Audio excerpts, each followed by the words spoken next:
Bonjour, aujourd'hui je vais vous présenter un kit en plastique de Lapiuta. Maintenant on en a plusieurs qui existent, mais dans les années 80 il y en avait assez peu. Et parmi les kits qui étaient proposés, il y en avait un qu'on trouvait par contre assez facilement. C'était le Flapter de Lapiuta. Alors qu'est-ce que c'est que Lapiuta? Pour ceux qui ne le savent pas, c'est le premier vrai film réalisé par le studio Ghibli après Nausicaa, puisque Nausicaa date de 84, a eu beaucoup de succès, mais le studio Ghibli a été créé après le succès de Nausicaa, et donc en 86 sort Le Château dans le ciel, comme on l'a appelé en français. Et donc ce film a déjà 31 ans, figurez-vous. Et Lapiuta, c'est donc le troisième film réalisé par Hayao Miyazaki. Parce que le premier c'était Lupin III, le château de Cagliostro. Le second c'était donc Nausicaa.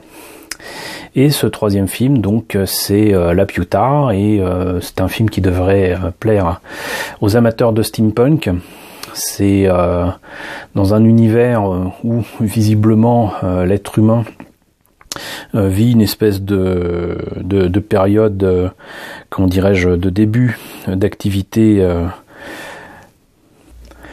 industrielle, donc plutôt début du XXe siècle.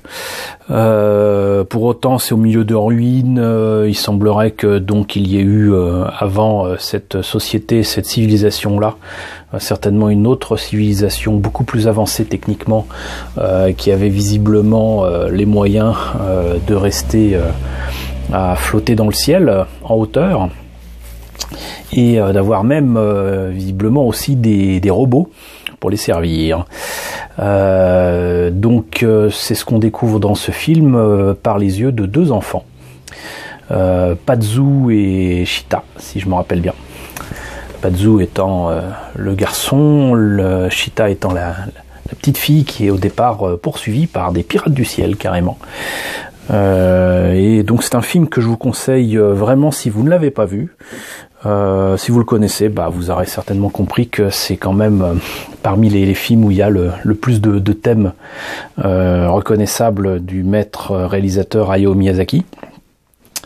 Et les engins volants ne sont pas en reste par rapport au génie qui a été mis à contribution dans ce film.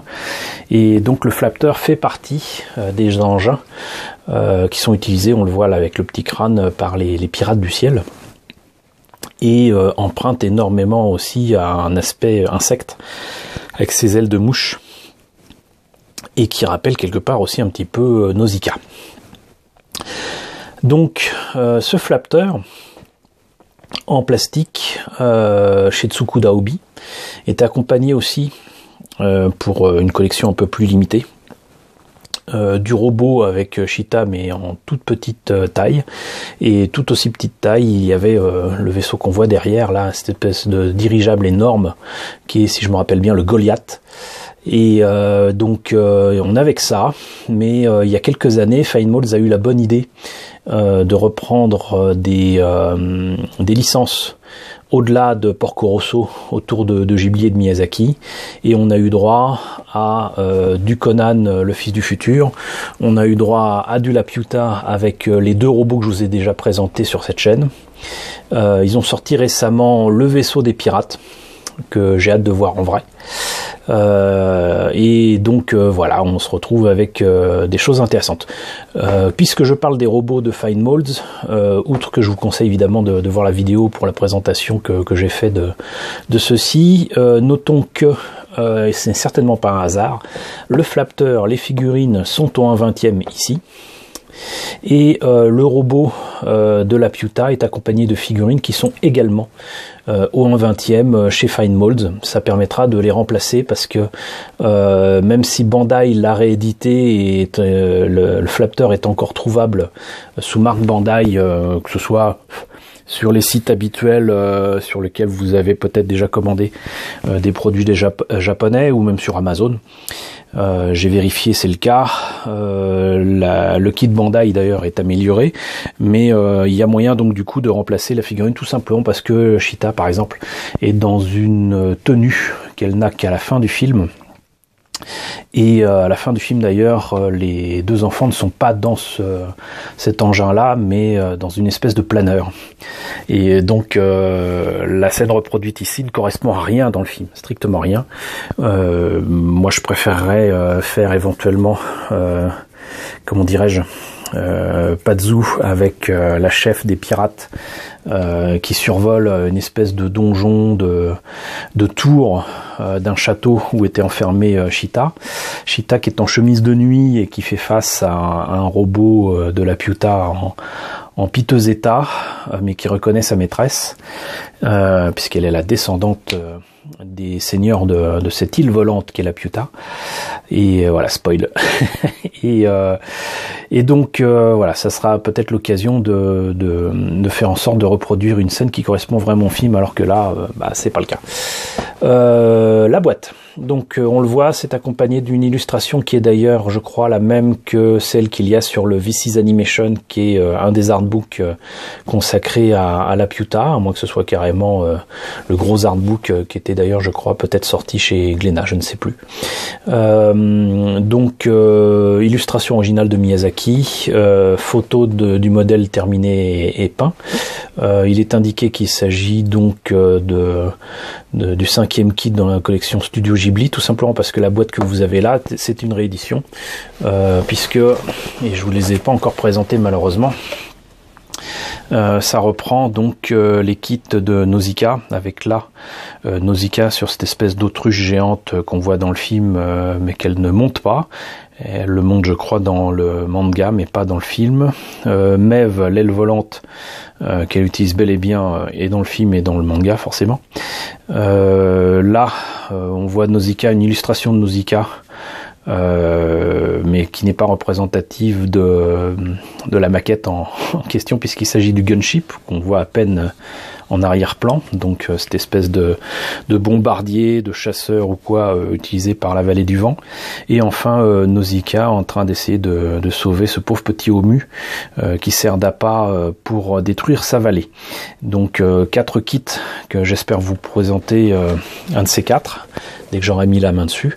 On notera également que là, ce kit-là étant un 20e, un 20e, un 20e, il y en a 3 quand même sur 4 qui sont un 20e.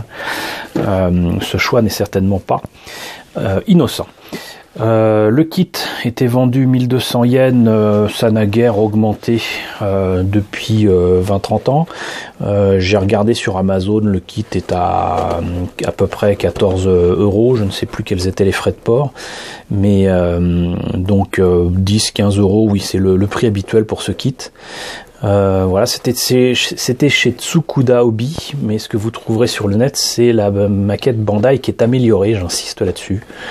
Les kits de Nausicaa que l'on voit là et ce kit de la Piuta ont été repris par Bandai et ils les ont améliorés, pas qu'un peu. Donc j'ai hâte aussi de remettre la main sur les kits que j'avais commandés pour faire la comparaison, notamment l'aile volante de Nausicaa qui me permettra de vous montrer un petit peu les grosses différences qu'il y a entre comment dirais-je, ces 2 générations de kits.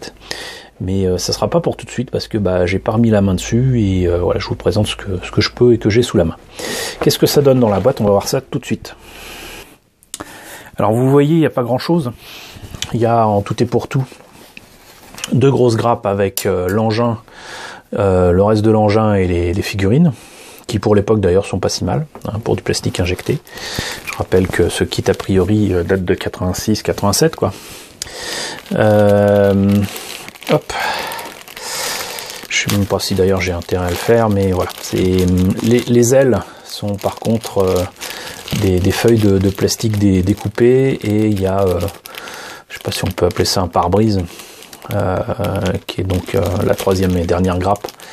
Donc voilà. Bon, on va peut-être commencer par les grappes pour une fois. J'ai commencé, comme vous voyez, à les peindre dessus. Je sais que beaucoup vous diront qu'il faut pas le faire, patati patata. Moi j'ai ma méthode. Ça me permet quand même de peindre à l'intérieur notamment des pièces, sans oublier de le faire. Et pour le reste, je me débrouille et ça marche comme ça pour moi en tout cas depuis bientôt 40 ans. Donc je vais pas me refaire. Donc là, c'est pour le reste de l'engin. On voit les espèces de pinces qui sont là pour tenir les ailes ici, là, pour faire le mouvement façon mouche. Ce serait amusant d'ailleurs de faire en sorte que ce soit articulé, mais ce serait peut-être un peu compliqué. Les figurines donc ont un 20e. J'avais commencé à les peindre. Faudra que je reprenne un petit peu la peinture chair. Avant, je faisais mes mélanges moi-même. Je m'en sortais pas trop mal. Mais là, j'ai mis la main sur des peintures entre guillemets toutes faites pour les mélanges, notamment chez Citadel, et ça me permettra de les réutiliser et de voir ce que ça donne, parce que la teinte de peau est un poil trop sombre ici. Voilà. Et sinon, je disais que c'était pas trop mal pour du plastique injecté, mais là on voit que c'est une réédition, parce que il y a quand même là un sacré, pas décalage, si, un décalage quand même. Enfin, il y a une marque de moulure ici, mais au moins le corps étant d'une seule pièce, donc on va pas se plaindre. Mais faut quand même limer les bords. Et ça m'a pas l'air d'être trop compliqué à faire. Et c'est là que Bandai a fait très fort, c'est qu'ils ont changé tout ça de telle façon à ce que les gens puissent faire des choses sans peinture. Donc les têtes par exemple sont déjà couleur chair. Les pièces qui doivent être d'une certaine couleur sont d'une certaine couleur, comme ici ça sera couleur plutôt cuivre, genre marmite. Et voilà quoi. Donc voilà, un kit qui m'a l'air quand même assez simple. Que je trouve sympa, c'est que vous voyez, même là ici, la grille qu'on voit là, là c'est vraiment une grille et c'est vraiment en creux. Il y a les détails pour l'intérieur de la cabine. Il y a même, hop, on va essayer de montrer ça. Il y a même les instruments de bord. Et à cette échelle-là, ça devrait être relativement facile de le faire. Voilà pour la notice, les pièces en présence, les pièces à monter. Il y a trop de lumière pour une fois, alors qu'on est en fin de journée. Donc voilà. C'est amusant parce que je me rends compte que tout n'est pas traduit, mais il y a des trucs écrits en anglais en plus du japonais. The left hand of Pazu on Shita are to hold on to the railing. Donc voilà, tout n'est pas traduit, mais une partie l'est, et ça peut faciliter la compréhension du montage, qui de toute façon, je l'ai dit, n'est pas très compliqué, visiblement. Voilà. Bah écoutez, j'espère que cette présentation du Flapteur, cette espèce de mouche de la Piuta, vous a plu. N'hésitez pas à me dire ce que vous en pensez dans la section commentaires. N'hésitez pas à voir les autres vidéos que j'ai fait autour des kits de Ghibli si vous ne les avez pas vus. Et n'hésitez pas à liker, n'hésitez pas surtout à partager. N'hésitez pas à vous abonner si ce n'est pas déjà le cas. Et je vous retrouve très bientôt pour la présentation d'autres kits de Ghibli. Et je vais spoiler un petit peu, mais je vous ai mis de côté des kits de Porco Rosso. À très bientôt.